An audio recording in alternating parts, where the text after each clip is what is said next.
of them, the different categories. I mean, we just did a category wheel, and there was like influencers in 16 different industries that were driving a majority of revenue within those different categories. And so I think that it's the pendulum. It's about figuring out the right influencers that are going to be appropriate for your brand. You could line up 10, we could put 10 influencers right here who claim all to be beauty influencers, and you may be able to find one who is actually going to be the right fit for your brand. And that's a lot. I mean, it's style, it's point of view, it's what they talk about, it's ingredients, it's organic. So I think that it's not so much about there's going to be this mass and oh my gosh. I think that it's more about honing in on who is the right partner and how do you use them. And we see it all the time. There's certain influencers that we are always going to use whenever we need awareness, whenever we need to shift the narrative really quickly about what's happening. And then there's going to be the influencers that we know we need to drive 1.6 million in revenue for this pair of jeans. Like,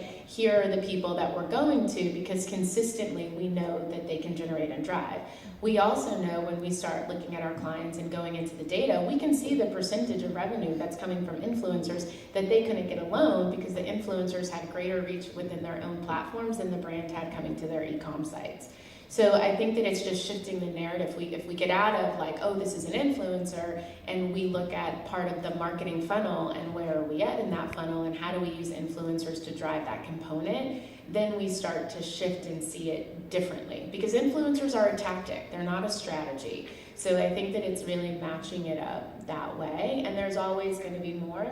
We started working with influencers who are not influencers anymore, so it's following the market to see who's there. I mean, and also to build on that, the concept of influencer, like we keep saying that word, and it's funny, internally we talk about, that word and then match it up with YouTube creator, or let's just say YouTube because I'm, we're YouTube, so we talk about YouTube, but the content that's on the platform, right? There's the traditional sense of, okay, it's a vlogger or somebody that's like talking to the camera, right? And there's plenty of content like that that's specific to that. But then there's like subsets of that, and then there's different categories beyond that that are in different areas that are completely new formats that never existed before. So whether it's a getting ready video or a makeup tutorial or a 15-minute cooking segment or a travel vlog or a personal vlog or a comedy skit, or I could go on, and the list keeps going.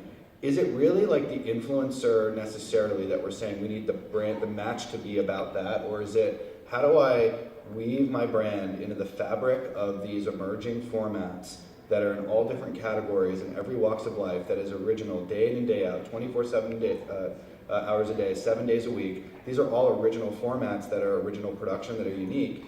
And so yeah, there is the element of matching, like we talked about, better matching, potentially figuring out based on ROI, like which are the ones that are longer term, like whether you're optimizing for revenue or awareness. But it's also a rethinking of how to do it, right? It doesn't always have to be a video about my brand from an influencer. It could be an upfront mention, a shout out. It could be an integration that is deep within a longer format, that in that opportunity, it's a place for a brand to have a presence. But outside of that moment, it's actually more about the video storytelling that is outside of that particular segment. If you look at TV as an inspiration, there's like so many different ways that brands over the course of the last 50 years have been integrated in really unique ways. I think we're more transparent now in digital. It's upfront. It's, hey, this is a sponsored video. You got to be upfront about it. But then there's like these different formats that you can get into. And so it doesn't have to be all about your brand in the video. It could just be that you're natively integrated organically into what's already out there. And if you could do that at scale, you really find a way to join the conversation versus try to drive it every time, if that makes sense.